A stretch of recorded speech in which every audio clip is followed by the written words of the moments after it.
Hello everyone. आज के lecture में हम लोग लीनियर अलजेब्रा का लेक्चर सेकंड होगा और इसमें हम लोग वेक्टर्स के बारे में ही जानेंगे। तो चलिए शुरू करते क्लास को। तो सबसे पहले आपके सामने एक एग्जांपल आ रहा है कि आइडेंटिफाई स्पेसेस। हमने कल पढ़ा था स्पेसेस के बारे में, तो उसी से रिलेटेड कुछ एग्जांपल्स हैं। जैसे 1, 2 है, तो इसमें बताना है कि ये किस स्पेस से बिलोंग करता है। तो हमने बताया था कि r के पावर n जो होता है वो क्या बताता है, स्पेस को बताता है। ठीक, जहाँ पे n क्या है, कोई भी 1, 2, 3, 4 इस तरह का नेचुरल नंबर होता है। ठीक है, यही क्या है, स्पेस बताता है कि डायमेंशन को बताता है। 1D है, 2D होगा, 3D होगा, इस तरह का बताता है। ठीक है, तो ये किस पे डिपेंड कर रहा था, तो कंपोनेंट एलिमेंट पे डिपेंड कर रहा था। ठीक है, तो आइए देखते हैं कि जैसे यहाँ पे ना, कि यहाँ पे आपको बताना है 1, 2, यहाँ पे कितने एलिमेंट्स हैं, 2। तो ये जो हो जाएगा, ये हो जाएगा r²। ठीक, यहाँ पे कितने हैं, 3, तो ये क्या हो जाएगा, r का 3। क्योंकि 2, 4 और 5 के होने का मतलब है कि ये अलग अलग एक्सिस पे, ठीक है, अलग अलग एक्सिस पे। जैसे ये 2 यहाँ पे है, ठीक है, वाई एक्सिस 4 पे है और जेड एक्सिस 5 पे है। तो इस तरह से जो है स्पेस को दिखाया जा रहा है। तो इसी तरह से आपको आगे का एग्जांपल्स को बनाना है। जैसे ये क्या हो जाएगा और ये क्या हो जाएगा। ठीक है, जैसे ये कितने एलिमेंट्स हैं, इसमें 4 है, तो ये r⁴। ठीक है, ये कितना है, तो ये केवल हो जाएगा r है। ठीक है, ये हुआ स्पेसेस। अब आते हैं अगले में। जैसे आप एग्जांपल देख पा रहे होंगे कि फाइंड x, y, z। क्या करना है कि यहाँ पे फाइंड करना है x, y, z का वैल्यू सच डैट कि जो x - y है, x + y है और 3 - 1 है, ये कहाँ से इक्वल है, किससे, 4 to 3 से। तो हमने कल इस बारे में भी पढ़ा था कि अगर कोई भी वेक्टर एक दूसरे से इक्वल होंगे तब जब उनके एलिमेंट्स जो होंगे कोरिस्पॉन्डिंग एक दूसरे से क्या हो, इक्वल हो। ठीक है, जैसे x + y जो है 2 की इक्वल होना चाहिए और उसी तरह 3 - 1 जो होगा वो इस 3 के बराबर होना चाहिए। ठीक है, सॉरी ये 3 नहीं है, ये z है। ठीक है, ये z है। z - 1 किसके बराबर होना चाहिए, 3 के बराबर होना चाहिए। तब यहाँ से हमको क्या करना है, x, y, z का वैल्यू निकालना है। ठीक, तो यहाँ पे हमको मालूम है z - 1 = 3 है। इसका मतलब z का वैल्यू क्या हो गया, 4 हो गया। ठीक, एक का वैल्यू निकल गया। अब हमारे पास क्या दिया हुआ है, x - y दिया हुआ है, कितना दिया हुआ है, 4 दिया हुआ है, और x + y दिया हुआ है, कितना दिया हुआ है, 2 दे रखा है। इन दोनों को जब हम ऐड करेंगे आपस में, ठीक है, इन दोनों को हम लोग क्या करते हैं, ऐड करते हैं, तो क्या आ जाएगा, 2x = क्या हो जाएगा, 4 to 6, तो x का वैल्यू क्या आ जाएगा, 3। ठीक है, इसी तरह y के लिए क्या करेंगे कि इन दोनों को माइनस कर देंगे। इन दोनों को माइनस करने के बाद क्या आ जाएगा, 2y। ठीक है, -y -2y और 4 - 2 क्या आ जाएगा, 2। तो y का मान क्या आ जा रहा है, 1। ठीक है, इस तरह से क्या सॉल्व कर सकते हैं। और या फिर x का मान अगर हमको मिल गया तो x के वैल्यू पे रख देंगे 2। अगर x के वैल्यू पे क्या रखे, 2 रखे। ठीक है, 2 से 2 खत्म हो जाएगा और y का मान आ जाएगा 0। x - y x + y 2 और 4 to 6 सही है। x का वैल्यू कितना आया, 3 आ गया। x के वैल्यू पे 3 रखे गया, -1 आ जाएगा। ठीक है, क्या आ जाएगा, -1 हो जाएगा। अगला देखते हैं आगे क्या है हमारे पास कि अब हम पढ़ते हैं। हमने कल देखा था रो वेक्टर्स को देखा था। जो रो हॉरिजॉन्टल लिखा जाता है उसको क्या कहते हैं, रो वेक्टर बोलते हैं। इस तरह के और इसमें एलिमेंट्स हैं, ये क्या है, रो वेक्टर है। अब इसी तरह आता है कॉलम वेक्टर। कॉलम वेक्टर में हम लोग क्या दिखाते हैं, इसको हॉरिजॉन्टली हम लोग शो करते हैं। ठीक है, हॉरिजॉन्टल शो करते हैं, उसको क्या बोलते हैं, कॉलम वेक्टर। ठीक है, अब जैसे 1, 2 है, हाँ 1, 2, 3 है, 1, 5, 6 है, ये सब क्या है, तो कॉलम वेक्टर है। ठीक है, अब इसी को हम लोग लिखें तो फिर ये r² r³ और इस तरह का इसका स्पेस बन जाएगा। ठीक है, अगला देखते हैं कि नोट है कि ऑपरेशन डिफाइंड है। ठीक, जो ऑपरेशन होता है डिफाइंड होता है for row vectors analogous for column vector. इसका मतलब है कि जो ऑपरेशन हम रो के लिए करते हैं सिमिलरली, ठीक है, सिमिलरली वही ऑपरेशन जो होता है वो कॉलम वेक्टर्स पे भी अप्लाई होता है। ठीक, जैसे हमारे पास क्या है, यू क्या है, 1, 2 है, ठीक, और वी क्या है, 3, 4 है। उसी तरह L 7 8 और M 0 2 है। तो इसका कहने का मतलब क्या है कि अगर हम इसमें जिस तरह से एडिशन करेंगे उसी तरह से क्या है कि कॉलम में भी हम लोग एडिशन करते हैं। जैसे अगर आगे देखें कि U इस तरह का है, ठीक, तो क्या हम इसको जो है ऐड कर पाएंगे? तो नहीं, ठीक है। तो इसमें देखना क्या है कि अगर हम रो से रो में और कॉलम से कॉलम में जो है ऑपरेशन कर सकते हैं, ठीक है। अब जैसे कि पिछले एग्जांपल जैसे हैं 1, 2 है, ठीक है, ये U एक वेक्टर है, V एक वेक्टर है, इनका एडिशन अगर करना चाहें संभव है? तो हाँ है, ठीक है। तो इसमें क्या हो जाएगा, 1 का 3 के साथ एडिशन होगा और ये क्या हो जाएगा 4, और 2 का किसके साथ होगा, इस 4 के साथ होगा, ये हो गया 6।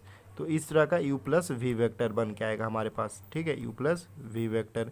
इसी तरह L प्लस M वेक्टर की बात करें तो L प्लस M वेक्टर क्या हो जाएगा कि 7 और ये हो जाएगा 8 10, कि इसके कोरस्पॉन्डिंग एलिमेंट्स का सम होता है ना, ठीक है, कोरस्पॉन्डिंग एलिमेंट्स का सम होता है। तो इस तरह से, लेकिन एक रो और एक कॉलम जो है आपस में ऐड नहीं हो सकता, ठीक है। तो ऑपरेशन के लिए क्या इंपॉर्टेंट है कि रो है तो उसके साथ रो के साथ ही ऑपरेशन होगा, और कॉलम है तो कॉलम के साथ ही हम लोग ऑपरेशन लगाएंगे। अब आगे देखते हैं, जैसे वेक्टर एडिशन है वेक्टर्स को हम लोग किस तरह से ऐड करते हैं। तो याद रखिए कि अगर हमारे पास कोई भी एक वेक्टर है, U मान लेते हैं, एक वेक्टर है हमारे पास, U एक वेक्टर है और एक V हमारे पास वेक्टर है, तो इसका जो एडिशन हम लोग करते हैं तो कोरस्पॉन्डिंग एलिमेंट्स के साथ इसका एडिशन हम लोग करते हैं। A1 है तो इधर से हम लोग B1 को उठाएंगे, A2 इधर से ले रहे हैं, इधर से B2 को लेंगे, A3 तो B3 के साथ होगा। तो इस तरह से हम लोग ऐड करते हैं, ठीक है। और फिर यहाँ पे जो बात है कि U जैसे एक वेक्टर है, V भी वेक्टर है, तो U प्लस V भी जो होने वाला है वो भी क्या होने वाला है, एक वेक्टर होने वाला है, ठीक है। U प्लस V भी क्या हो जाएगा, एक वेक्टर होगा। अगला है कि स्केलर मल्टीप्लिकेशन। हम लोग अगर किसी भी वेक्टर को, ठीक है, किसी भी वेक्टर को किसी स्केलर से मल्टीपल करते हैं, स्केलर से मल्टीपल करने का मतलब है कि किसी भी मैग्नीट्यूड या फिर बोले कि किसी भी एक नंबर से, ठीक है, नंबर से अगर हम उसको मल्टीप्लाई करते हैं तो क्या होगा कि वो इंडिविजुअल एलिमेंट के साथ मल्टीपल करेगा। जैसे कि हमारे पास एक कोई भी एक रियल नंबर है, ठीक है, कोई एक रियल नंबर है, -1 1 0 1/2 कुछ भी तो और हमारे पास U क्या है, एक कोई भी वेक्टर है, ठीक है, वेक्टर है। अब K का मल्टीपल हम लोग क्या कर रहे हैं, K का मल्टीपल हम लोग कर रहे हैं किसके साथ, U के साथ, ठीक है। ये क्या है, इसको हम लोग बोलते हैं स्केलर मल्टीपल। तो K के साथ अगर हम U के साथ K का मल्टीपल कर रहे हैं, इसका मतलब K A1 K A2 इस तरह से जो है इंडिविजुअल सभी एलिमेंट के साथ क्या होगा, वो मल्टीपल करके एक वेक्टर बना लेगा। जैसे एक एग्जांपल लेंगे, अगर एग्जांपल नहीं लिया हुआ है तो हम लोग एक एग्जांपल लेते हैं। यहाँ पे एक एग्जांपल लेते हैं कि अगर मान लेते हैं कि यहाँ पे क्या है कि हमारे पास एक वेक्टर है, U वेक्टर मानते हैं क्या 1 2 है, ठीक, 1, 2 है, और एक K हम ले लेते हैं कुछ भी 3। अब हम बोलते हैं कि K टाइम से U करना है हमको, तो ये क्या होगा, तो यहाँ पे जो आंसर आने वाला है वो किस तरह से आएगा कि हम लोग K टाइम्स जो है इंडिविजुअली मल्टीपल करने वाले हैं। मतलब K हमारे पास क्या है 3 का हम मल्टीपल करेंगे किसके साथ, 1, 2 के साथ, और ये इंडिविजुअल मल्टीपल करने वाला है, मतलब एक बार 3 के साथ 1 मल्टीपल, एक बार 3 के साथ 2, और ये जो वेक्टर आएगा वो हमारा आ जाएगा 3 और 3 2 जा 6। तो ये जो हुआ K.U, ठीक है। इस तरह से हम लोग स्केलर मल्टीपल करते हैं। अगला देखते हैं कि एक नोट है आपके सामने, इसमें क्या कह रहा है कि कोई भी अगर हम लोग जैसे कि एक तो एडिशन की बात कर लिए, एक मल्टीप्लिकेशन की बात कर लिए, अब बच रहा है क्या, एक सब्सट्रैक्शन बचता है, एक डिवीज़न बचता है। तो इसके भी साथ भी क्या होता है कि डिवीज़न और सब्सट्रैक्शन दोनों होता है, लेकिन यहाँ पे चीज़ क्या है कि हम लोग एडिशन और केवल मल्टीप्लिकेशन को पढ़ते हैं, क्योंकि किसी भी सब्सट्रैक्शन का मतलब क्या है कि हम किसी भी संख्या का नेगेटिव करके उसको क्या करते हैं, ऐड कर रहे हैं, ठीक है। नेगेटिव करके क्या हम कर रहे हैं, ऐड कर रहे हैं। जैसे कि मान लीजिए अगर -U का मतलब क्या है कि पॉजिटिव U का ही क्या है, हम मल्टीपल कर दिए -1, क्या है ये, -1 से मल्टीपल किया हुआ, तो इसको बोलते हैं नेगेटिव ऑफ यू। ठीक है, तो जैसे अगर हमको मान लीजिए यू माइनस वी निकालना है, जहाँ पे वी क्या है माइनस, तो यहाँ पे हम क्या करें, इसका हम एडिशन ही कर रहे हैं किसके साथ, तो नेगेटिव ऑफ भी के साथ। भी के नेगेटिव को लेके हम लोग क्या करते हैं, यू में एडिशन करते हैं। तो इसी तरह से सिंपली क्या होता है कि हम लोग नेगेटिव एडिशन जो करते हैं उसी को क्या बोल देते हैं, सब्सट्रैक्शन बोलते हैं, इसलिए इसको सेपरेटली हम लोग नहीं पढ़ेंगे। ठीक है, इसी में हम लोग समझ के आगे चलेंगे। अब अगर एग्जांपल करना चाहें तो एग्जांपल भी कर सकते हैं, जैसे कि अगर हमारे पास कोई एक यू वेक्टर हम लोग लेते हैं 1 2 3 ले लिए, चलिए 3 लेते हैं। ठीक है, और एक वी लेते हैं क्या 0 3 4। ठीक है, और हमको निकालना क्या है, u minus v. U minus v का मतलब क्या है कि 1 2 और 3। ठीक, और यहाँ पे क्या है माइनस करना है हमको किसके साथ, तो 0 3 4। ठीक है, कोई दिक्कत नहीं है।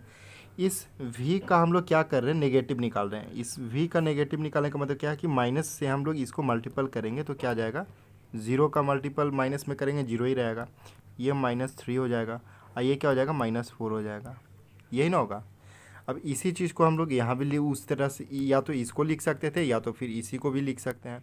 अब जब हम करेंगे तो क्या आने वाला है हमारा, 1 - 0 1 2 - 3 -1 3 - 4 करेंगे -1। ठीक है, चलिए आगे देखते हैं कि लीनियर कम्बिनेशन ऑफ वेक्टर्स। ठीक है, लीनियर कम्बिनेशन ऑफ वेक्टर्स का मतलब क्या है कि अगर हमारे पास क्या है कि कोई भी u1 u2 u3 un करके क्या है वेक्टर्स हैं, और एक v1 v2 v3 करके हमारे पास n वेक्टर्स हैं, तो जो लीनियर मल्टीप्लिकेशन लीनियर कम्बिनेशन होता है, वो कम्बिनेशन का मतलब है कि इसके कोरस्पॉन्डिंग एलिमेंट्स का हम लोग क्या करते हैं, कम्बिनेशन कराते हैं। ठीक है, जैसे क्या कि u1 v1 u2 v2 u3 v3 un vn तक जाके हम क्या करते हैं, इसका एडिशन कराते हैं, तो इसी को हम लोग क्या कहते हैं, लीनियर कम्बिनेशन ऑफ वेक्टर। जैसे कि फिजिक्स में पढ़े होंगे कभी कि ये लीनियर मोमेंटम, तो इसी तो उसी में था कि linear combination momentum m1 v1 इस तरह से होता है ना। तो सिमिलरली इस वेक्टर्स में भी क्या है, उसी तरह का रोल है, जहाँ पे m क्या है, लीनियर कम्बिनेशन ऑफ वेक्टर्स, और m भी जो होगा वो क्या है, एक वेक्टर ही होगा। आगे देखते हैं, बात को समझें। तो कुछ एग्जांपल हैं, एग्जांपल को देखते हैं। जैसे u क्या है हमारे पास 2 4 -5 है, और v क्या है 1 6 9 है, इसका एडिशन हम लोग करना है। ठीक है, ये एग्जांपल है जो हमने पीछे भी एग्जांपल्स को लेते हुए आया। तो u + v करना है, सिंपली हम लोग क्या करेंगे, इसके कोरस्पॉन्डिंग एलिमेंट का एडिशन कर देंगे, 2 1 3। ठीक है, यहाँ पे क्या हो जाएगा 4, और अगर -6 ले लिए शायद, तो -6 ले लिए तो क्या हो जाएगा 4 + -6, इसका मतलब क्या -2। उसी तरह क्या -5 और +9, -5 + 9 क्या हो जाएगा +4 हो जाएगा। ठीक है, आगे देखते हैं क्या minus of negative of v निकालना है। तो सिंपली हम लोगों ने पीछे भी एग्जांपल्स में भी निकाला, क्या करेंगे, सिंपली -1 से हम लोग क्या इसको मल्टीपल करने वाले हैं। अगर किसी भी स्केलर मल्टीप्लिकेशन का भी ये एग्जांपल हो सकता है कि जब हम -1 से किसी वेक्टर को ऐड ये मल्टीपल कर रहे हैं, इसका मतलब क्या है कि इंडिविजुअल हम सभी एलिमेंट के साथ क्या है इसका मल्टीपल करने वाले हैं। तो करके देखते हैं, ये क्या हो जाएगा -1 × -1 -1 × -6 6, और इसी तरह क्या हो जाएगा ये -9 हो जाएगा। कोई दिक्कत।